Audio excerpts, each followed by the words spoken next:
You are 23. You are holding a key that doesn't open anything yet. It's not attached to a house. It's attached to a keychain from a hardware store, the kind you bought for $6 just to have something to hold on to while you scroll listings at 1 a.m.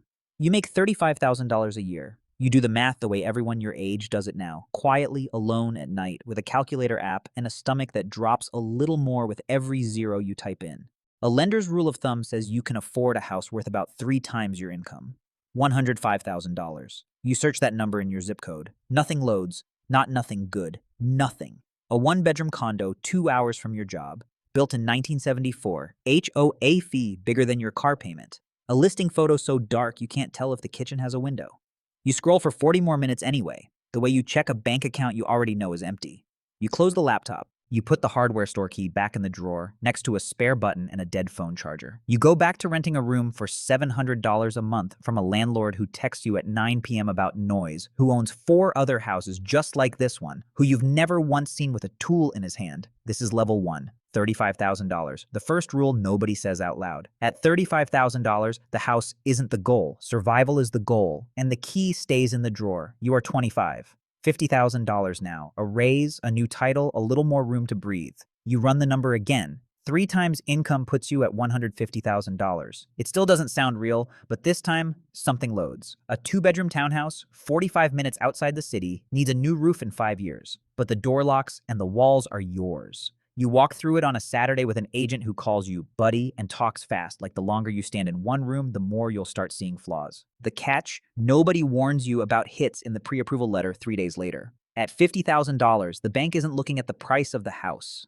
It's looking at your debt-to-income ratio, and your $380 a month car payment just quietly deleted $60,000 of buying power you didn't know you had. You didn't lose it to a bad decision. You lost it to a decision you made 2 years ago, before you'd ever thought about a house at all. A coworker named Derek gets approved the same week. Derek makes what you make to the dollar. Derek buys the house at the very top of what the bank will let him borrow, because the bank said yes, and Derek thinks yes means safe. He tells you at lunch that the bank wouldn't approve him for a house he couldn't handle. That's their whole job, right?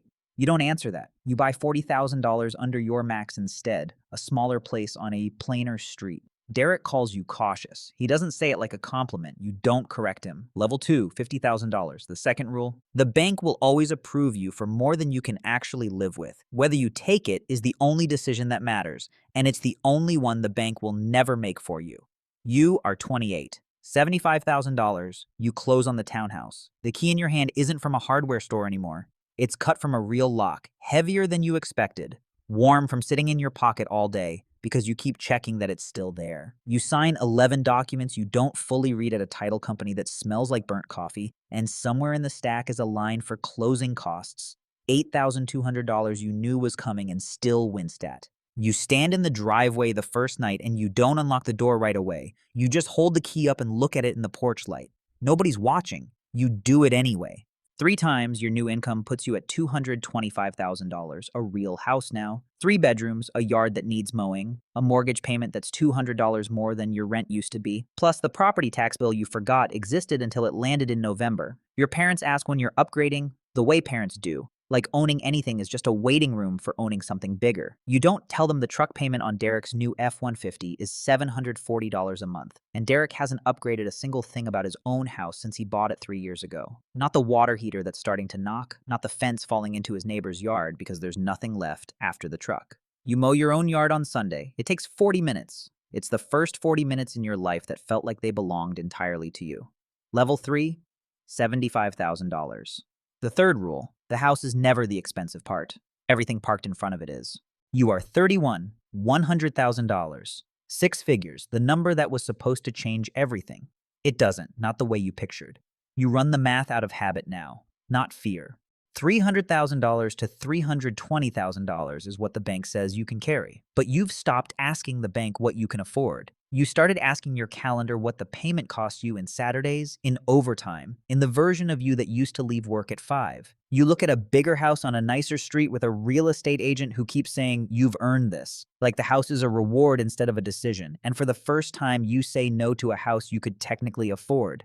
Derek would have said yes. You know that because Derek just refinanced his to pull cash out for a pool he's putting in a backyard. He's home in maybe 4 hours a week, a pool that adds $340 to his monthly payment and roughly $0 to what the house is worth in 5 years. You put an extra $400 a month toward your principal instead. Nobody congratulates you for it. There's no photo for a mortgage getting smaller. Your amortization schedule doesn't post to anyone's feed. You check it anyway, quietly, the way some people check a scale. Level 4, $100,000. The fourth rule: six figures doesn't buy you a bigger house. It buys you the choice not to, and almost nobody spends the choice that way. You are 34, $150,000. The rule of three stops mattering at this level because you're not calculating what you can borrow anymore. You're calculating what you can pay off.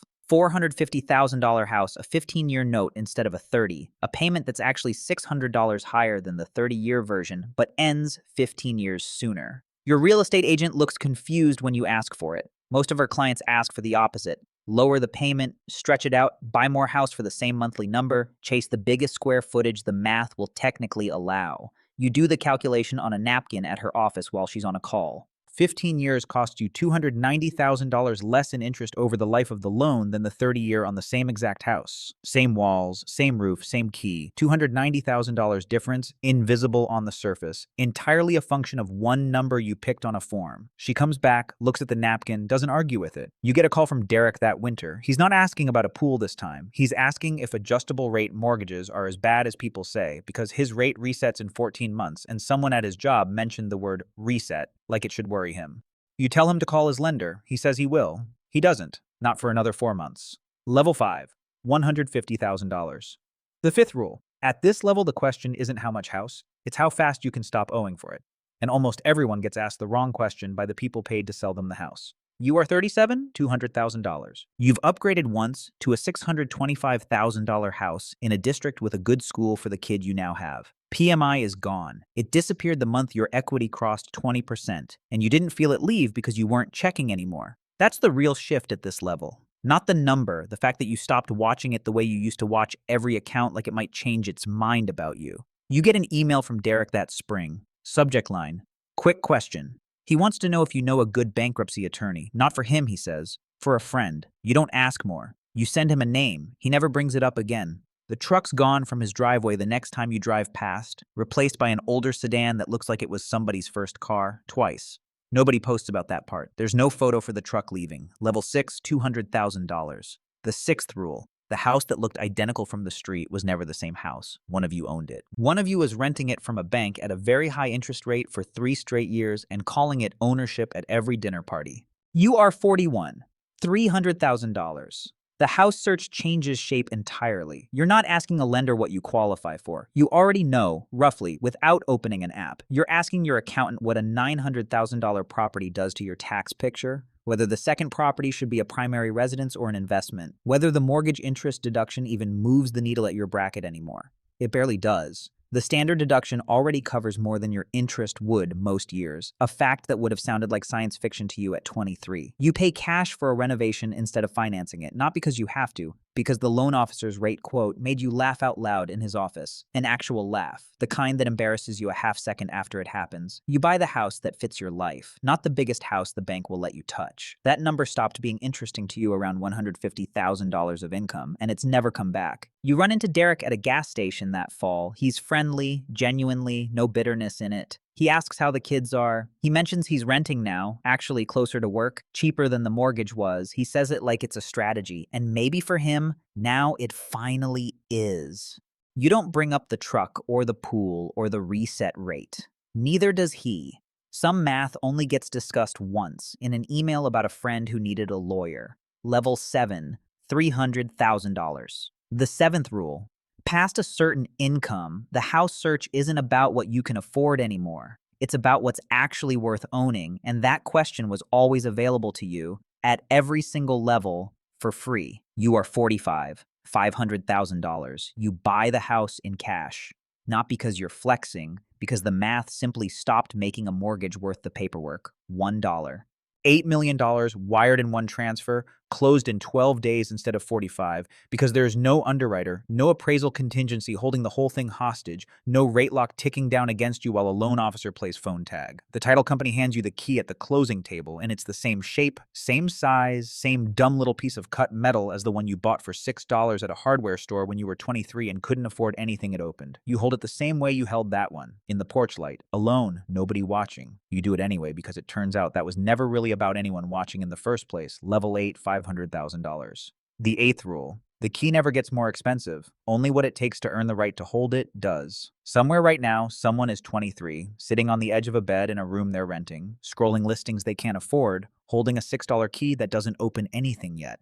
They think the number is the whole problem. It isn't. The number was never the problem. The problem is whoever's sitting across the table from them at every single level, the version of Derek at their income, whispering that the bank said yes, so it must be safe, that the payment fits today, so it'll fit forever, that a bigger house is the same thing as a better life. You already know how this ends for the ones who listen to that voice, and how it ends for the ones who don't. You watch both endings happen to two men who made the exact same paycheck for 20 years straight. The house never cared what either of you made. It never did. It only ever cared what you actually kept.